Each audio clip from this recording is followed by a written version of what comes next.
warroomsports.com. Get that mobile app. What's going on out there, everybody, and welcome to another edition of Inside the War Room, brought to you, of course, by War Room Sports. I'm one of your hosts today at our two-man roundtable. I'm the boy Dev. I'm here with B. Austin. What up, B? After the love is gone. After the love is gone. No more shade towards you. Go ahead. All right. We're here to talk. I mean, we've been talking about it since it happened on different mediums. Here on War Room Sports TV. We talked about it on our podcast, The War Room. Check that out at the WRSPN.com. But we're going to talk a little bit about the trade that was pulled off this week by the Philadelphia Eagles and the Buffalo Bills. The Eagles, of course, are sending LeSean McCoy, all-pro running back, to the Buffalo Bills in exchange for their stud rookie. Well, he was a stud in his rookie year, the linebacker Kiko Alonso. He'll be going into his third season, but really his second season because he missed all of last season with a torn ACL. I believe this is his second one. So our whole point here is to break down the trade from both sides to see how it benefits each team.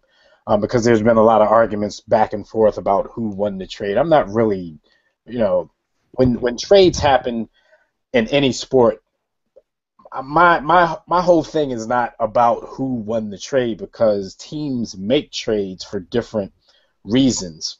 Teams have different personnel in place for whoever they're acquiring to actually match up with. So it's not about who won, but we will break it down to give the benefits of the trade from the perspective of each teams. And if you guys don't already know, of course, B and I are both Eagles fans, but we don't do this as fans. We do this for a living, so we're going to give you an objective analysis of the whole thing.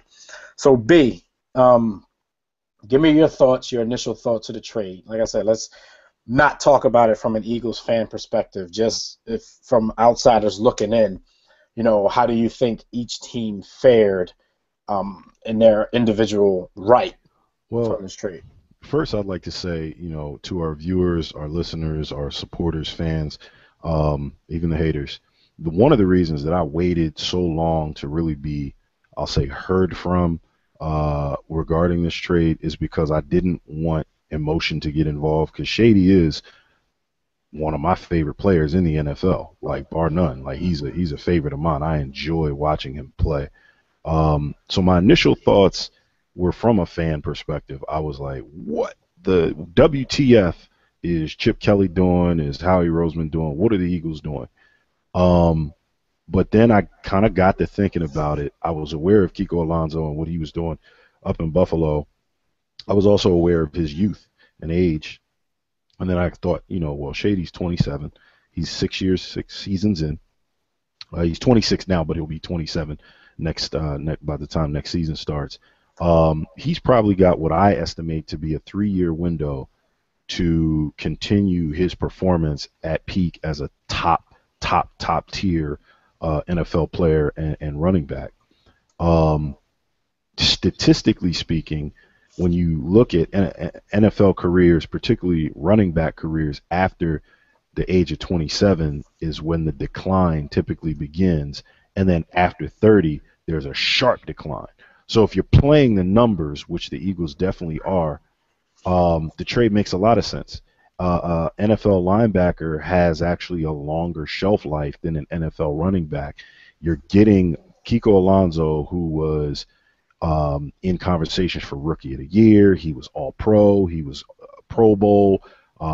Even in conversations for MVP. Like he had an amazing season as a rookie. 159 tackles, 4 interceptions, 8 passes defensed, 3 forced fumbles, and I think 5 sacks. That's a hell of a productive year. ACL isn't the same debilitating injury it was in the 80s and 70s and 60s. You bounce back from them. You have guys that have 2 and 3 ACLs that are walking around here as athletic as ever. So my hope is that we end up with a starting 24-year-old inside backer who's going to be productive for the next 6, 7, 8 seasons, but more importantly, for the next 2 seasons, it's only going to cost us $1.7 million, $600,000 in salary, 600,000 coming up, and 900,000 the following year, versus LeSean McCoy, who's going to average salary $10 million a year for the next 3. He's getting $12 million this year, I think $9 million the following year, money that he'll never see, but $12 million off the books. So my initial reaction is it's a good trade, not a great trade. Definitely wondering where the replacement on offensive touches is coming. You're not going to find anybody of Shady's quality out there, but still a good trade all in all. Yeah, I think it's a pretty good trade for both teams.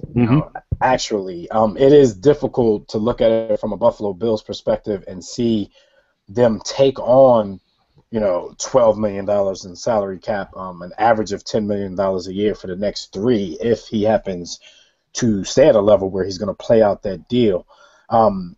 That's the only difficult part about this, because we do know the shelf life of running backs in the NFL. It's basically a 3-year window of prime action. Like, you have your anomalies, you have your outliers, and some of the greats of all time who's had longevity at that position. And Shady McCoy does well at not taking hits, but at the same time, the way he plays, the way he cuts, it could be a thing where it's not the hits that are wearing him down. It could be his joints and things like that. The decline, there was a lot of reasons, because he rushed for almost 300 yards less this past season than he did the prior season, where he led the league in rushing. That decline, there was a lot of variables in that decline, the injuries up front on the offensive line of the Eagles. But some of that was also LeSean McCoy and his unwillingness to hit holes when they weren't there. So we don't know if – my theory had always been that he had taken a hit. I believe it was in that Redskins game that had made him skittish, and he didn't really trust the offensive line from that point on. So his running style changed a little bit. Not that Shady McCoy is not a cutter and a dancer, but he was doing that stuff a little more than he had done previously. But now, he's now a Buffalo Bill. So let me talk about what that team, gets besides a $12 million cap hit. They get a running back who probably is still in his prime. You have a head coach now in Rex Ryan, who there's no secret that he likes the ground and pound. He likes to run the ball a lot. Shady has carried the ball 312 and 314 times, respectively, in the past 2 seasons. But I've never really looked at him as just that ground and pound banger that you're just going to give the ball to over and over again. Too light and ass. As of now, they still have Fred Jackson to give, to spell him, every once in a while. But talent-wise, they got themselves a great player, and I believe the Bills are $27.1 million under the cap as we speak, so they're in pretty good shape too. Their quarterback situation makes it a little shaky, but they just acquired Matt Castle for whatever that's worth. It's probably better than what they had in E.J. Manuel at the current moment. So Kyle Orton, better than Kyle. Orton called it quits again. Corey retired, yeah. Yeah, so he won't get the pleasure of playing with Shady in the backfield. It's just one of those situations. Like, I don't think there are winners and losers in this, but it could be a situation in the long term where you look back and say, the Eagles did pretty well in that deal. They gave up, one of their best offensive weapons, but at the same time, the part of their team that's lacking the most, which is on the defensive end, one of their positions that they lacked in the most, because D'Amico Ryans, even though he upgraded the position a little bit in the prior season, an Achilles injury at his age is debilitating. Plus, his cap number in comparison to Kiko Alonso's. Just put it this way, if this guy can come back and continue his ascent like he was on his rookie season, then this could be a really good deal for the Philadelphia Eagles. Pairing him with Michael Kendricks inside. Yeah, pairing him with those guys. a little bit about what the Eagles are probably trying to do, because they've made a lot of cuts recently to some of their higher salaried players, especially on the defensive end with Trent Cole, Kerry Williams, and then on offense with Todd Herremans. They're going to be working with $50+ million of cap space, and then they might make some more cuts to get some more cap space. I think they're going to be big spenders in free agency, not necessarily like the 2010 Eagles where they tried to get the biggest name at every position, but I think they might be trying to round the team out. From the outside looking in, like as an analyst, I would hope that this team would, spend the money in free agency and then use the draft to create depth on the team, even though UB and myself, we have on good authority that Chip Kelly really is interested in doing this whole Marcus Mariota thing. So he may be getting this cap space as a means to devalue his draft picks that he's about to give away. But all in all, I think the trade is good for both teams. What do you think as far as the Eagles are concerned? Like, what do you think their plan is in this? Do you think that Chip is going to do the Marcus Mariota thing, or is he going to be a little smarter than that and build depth on top of the money that he spends in free agency? I have an inkling that Chip Kelly is, first of all, my perception of Chip Kelly is that he is a very prideful, do it his way type of guy, and he believes what he's bringing to the NFL is different enough, and will I'll put it like this: he believes in the system over the players. He doesn't care as long as you give him an NFL quality athlete. His belief is that if they buy into his system, that he can win. And so even in trading or cutting some of the players that he cut, we saw him get rid of Deshaun Jackson. He and Deshaun Jackson had some words. He cut LeSean McCoy or traded LeSean McCoy. He and LeSean McCoy had some words. Trent Cole was very vocal upon his exit as to what his thinking was. Todd Herremans was a little surprised. So he's not scared to get rid of the veterans at key positions. D'Amico Ryans is more than likely gone. Kerry Williams, he had words, had issues. His issues are well documented. He's gone. Chip wants guys that are going to come in, soldiers, who are going to march behind their general, keep their mouths shut, keep their heads down, and do it the Eagle Chip Kelly Oregon Ducks way. And so with that being said, I think his belief is that Marcus Mariota gives him the best option at running that system. My problem with that is we've seen the Eagles be successful in scoring points. We've seen them, run up a lot of yardage. But when it comes to playing top-tier talented teams in the NFL, they stall. Now, some of that is due to what we saw on defense. So the hope is that he's spending a lot of that money on upgrading the secondary. Malcolm Jenkins is an above-average safety, definitely a foundation piece, but he was stretched a little thin because he's not elite. He's not an elite safety. He's a very good safety. He needs some help. So the hope is that you're able to get a starting left corner and a starting right corner, which is a tall order in free agency because you're going to really have to spend money to bring that in. We've heard Byron Maxwell tossed around. We've even heard Darrelle Revis tossed around. I don't think they would go after Revis because Revis is about sticking you up for that bread. But the hope is that we come out of this with depth, so you can always spend on a D lineman, depth at linebacker, so we'll probably see him pick up another linebacker, and 2 or 3 corners, one at least that can play inside and outside, and 2 guys that are strong on the outside. That's where the lion's share of the money should go. Then there's the Marcus Mariota situation. How many picks do you have to give up to get up to the number 6 pick? How many picks do you have to give up to get to the top 3 or top 4 pick, wherever it is that you think Marcus Mariota is? If that's where you need to, because I'm thinking if teams know that you're that pressed, then a team earlier in the draft might put out some leaks that they're going to take them, and now you have to deal even more to get to that team. Right. So I would do that. in a minute. The whole shady thing, in and of itself, in a vacuum, it's a good thing. It's a good trade.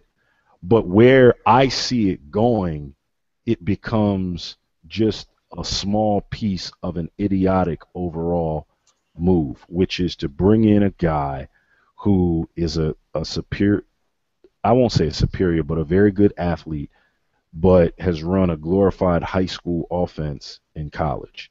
And what he did in college, he's not going to be able to do against NFL defenses. And the fans that believe that he is are foolish.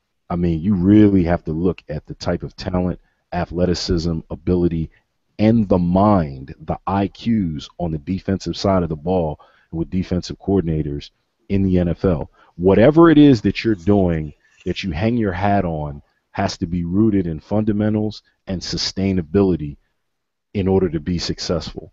If it's a gimmick and it happens to work over the course of a season or 2 seasons, they're catching up. They're studying film. Right now in the off season, they're studying film. So fundamentally, I need to see the Eagles get stronger with what they do offensively. They don't have to change it. I think I like overall the system. I'm not going to say I like it. Overall, the system can work, but there are little tweaks that need to happen.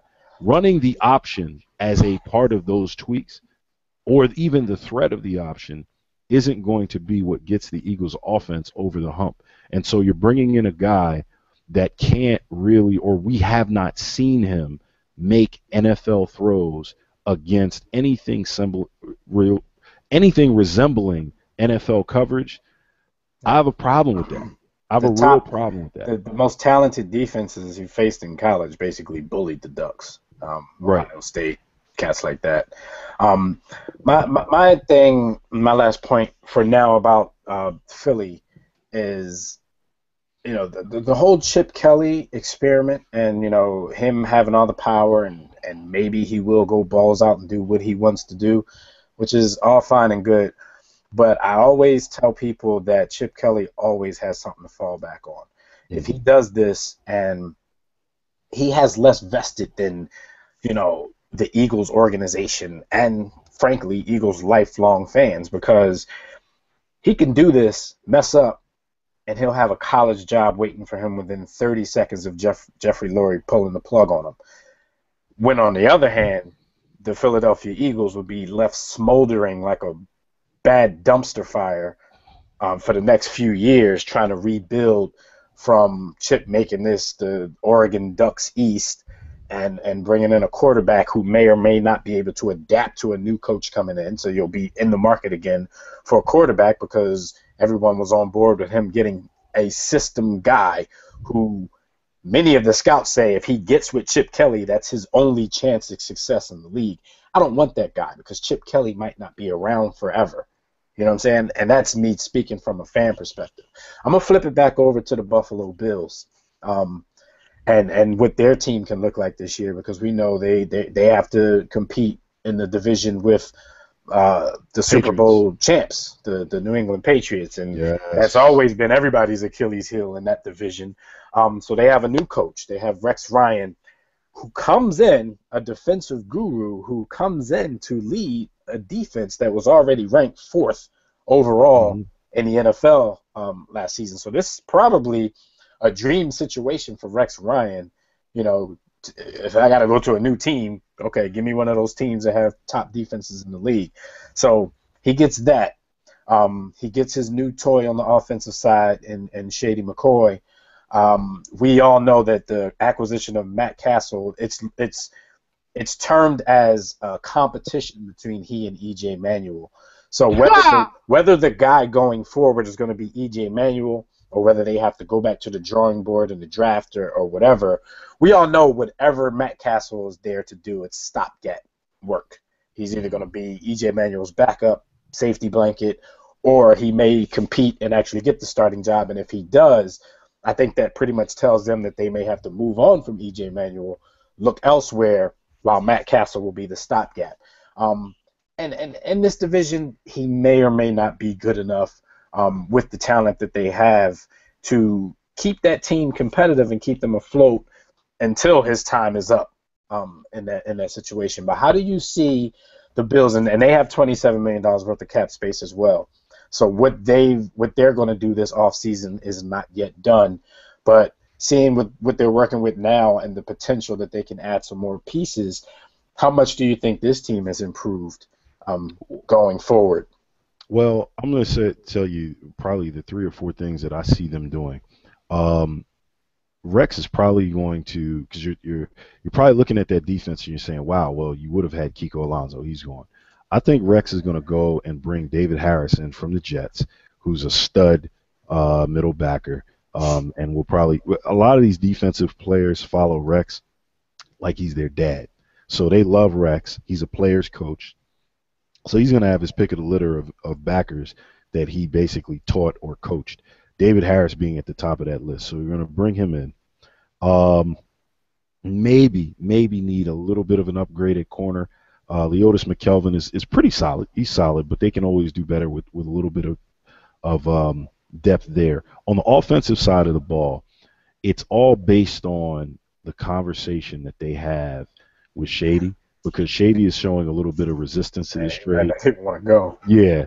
If he buys in and he goes up there, you're going to see them spend money on at least 2, if not 3, offensive linemen that they feel can run more of a zone blocking scheme, because that's what Shady has run behind since high school. Yeah. High school, Pitt, and the NFL. Read and cut. He's not a one-cut runner, one cut up the gut in the hole and do his thing. He's a dancer, whether things are going bad or good. When they're going good and Shady's dancing, all you're going to see and hear is prisoner of the moment, Barry Sanders. Like, and I'm guilty of that too. Like, when things are going well and they're blocking up front and they're giving him multiple holes to choose from, man, dude will be the most pleasant thing to watch and exciting that you've ever seen. Like, he's that type of dynamic runner. So you've got to invest in that. The current way their line is set up is they do more of a man-on-man blocking scheme. They have the idea of picking a gap, exploiting that gap, and that's what they run through. That's what Fred Jackson has done. That's what the back C.J. Spiller. C.J. Spiller is a tremendous athlete, quick guy, but not as quick twitch necessarily as Shady. So they're going to have to invest in that offensive line. They've got Sammy Watkins, who can take the top off of the defense, as people like to say, but he's more than that. He's a great route runner, great hands, good deep speed. So you've got him to work with. You've got a decent tight end. They've got some weapons. They've got some tools. Matt Castle, that pickup to me shows that Rex, yet again, as is consistent with his lineage, because you'll know Buddy didn't care. Rex doesn't really care about the quarterback position, at least not right now. He's going to throw a good, solid veteran back there. They're going to try and score 18 Rex points needs a to game. start caring, because that's been his downfall. Yeah. He's had some good teams that were ready to go.